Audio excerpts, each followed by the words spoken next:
Hey YouTube, today on Educated by Design, we're going to talk about failure and how reflection, mentorship, and a positive mindset can get you to not just win from those failures, but understand that failure is a process, not a destination. Today.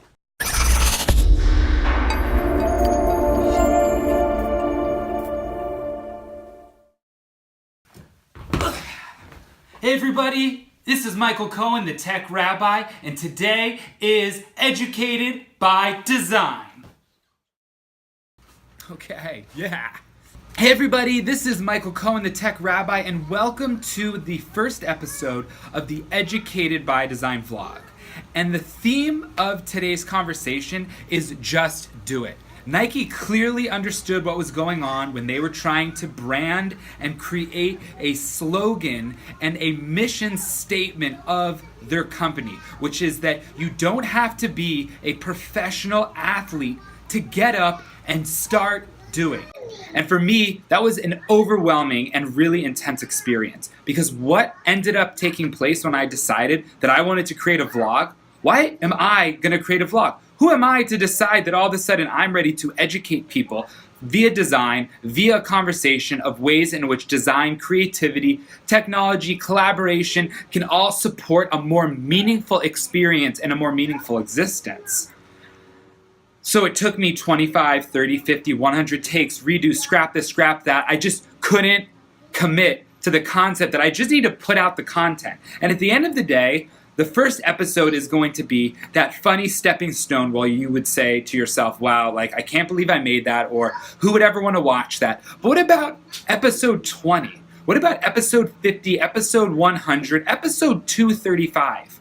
You have to understand that to be successful in something, you have to put the time in. You have to be patient. You have to be willing to fail, to have it not work out the way you wanted, and have people just not like it. And that's okay, because if you can pull out and extract some constructive feedback from what didn't work, then maybe you can become better. So instead of sitting there and saying, I can't, I won't, I shouldn't, because I know it's not going to be at 100%. I know it's not going to be at 90%. This first episode might be a 60%, which in school is a D, which is basically a fail. So I challenge anybody that's watching this, including my future self, to just do it and then look back after doing it over and over again and say, wow, look at where I came from, look how I grew, and understand that failure is a process, not a destination. So what is it about failure that is so intimidating and so overwhelming? Well, I think that one of the challenges is that we don't teach students the process of failure. We don't teach young people how to take failure and reflect on it and deconstruct it. And so in education, and it could be in other spaces as well, there's an acronym, FAIL. First attempt in learning. And that's a great stepping stone. That's a great starting point where we understand that failure is that you're trying and that you're actively doing to succeed. But one of the problems that I have discovered in working with young people, working with educators, working with people in the business space is that we're not explicitly taught how to properly reflect in school at all. Not in first grade, not in fifth grade, not in high school, college. Just, it doesn't happen. So it's sort of up to you to figure out how you are going to be successful at reflection. And so failure is an acronym that, at least up until now, I believe I have created. Feel free to Google and let me know in the comments if you found this in another space, is that failure is the first attempt in learning unless reflection exists. We have to teach ourselves, our students, people that we mentor, people that we support and manage, how to reflect. When you fail, when you make a mistake, when things don't work out the way in which you want them to, how do you reflect on it to not do it again? To not have the same types of failures reoccur. And so when you're talking about big ideas, risk-taking, innovation, really just an absolute creative environment. So failure can occur in different fashions, different forms, different scenarios during the process of you trying to succeed in whatever initiative you're involved in. But that's in the complex non-linear. In the linear, failure is bad, and failure over and over again is bad. If you don't read the street sweeping sign and you get a street sweeping ticket, that's a fail.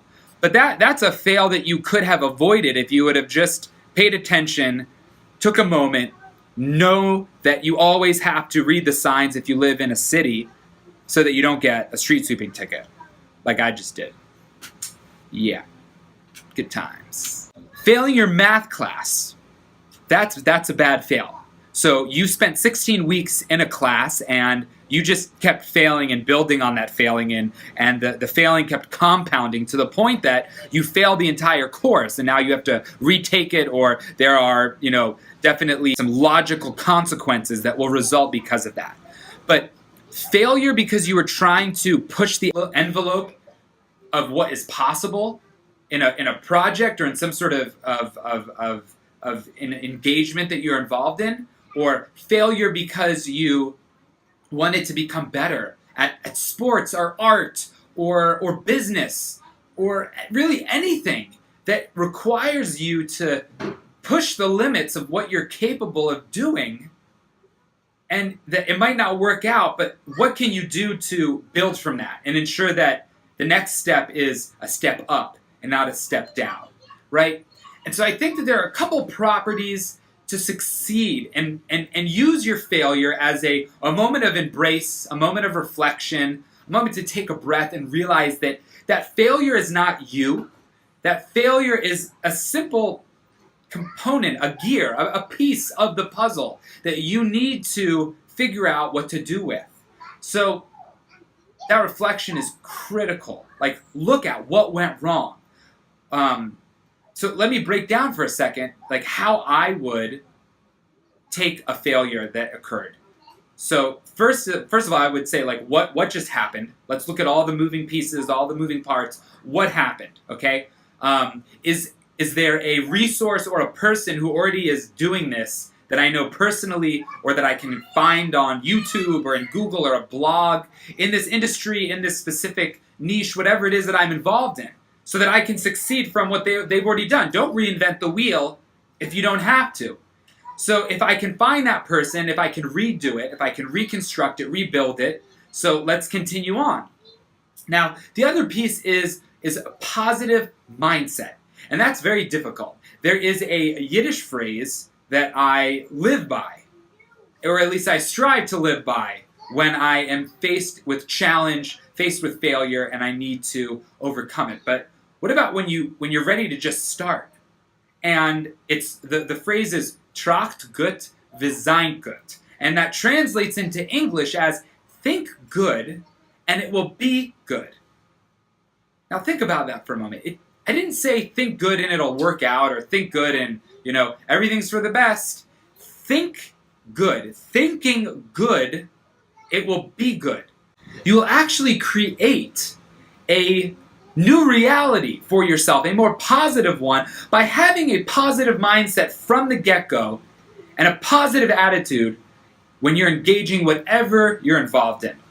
So you have this positive mindset, you're striving to have this positive mindset, thinking good at all times, even when it doesn't work out in your favor in the short term. In the long term, it's going to work out in your favor. I think that we create a space for young people through the education process in which we always hyper-focus on the short term and not on the long term.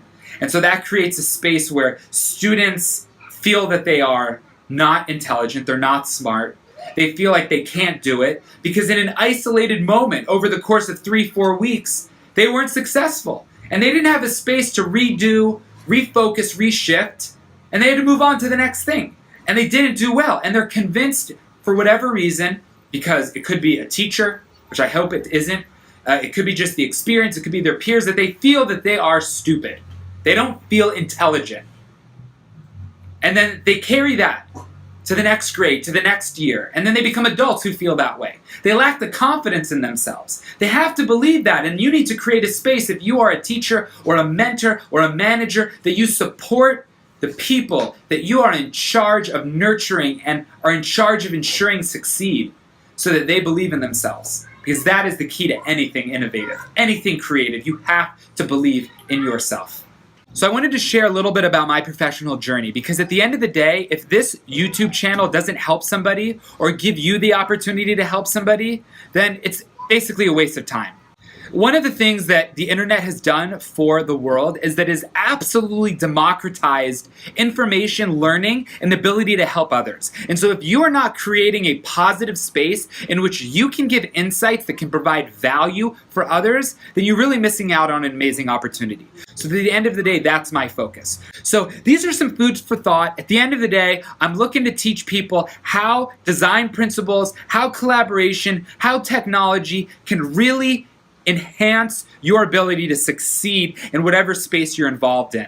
And that's what I'm looking to do. So thanks for watching. Please don't forget to subscribe, follow my blog, check out my podcast, and at the end of the day, let's continue that conversation in the comments and create a dialogue, because at the end of the day, we are better together. Thanks for watching.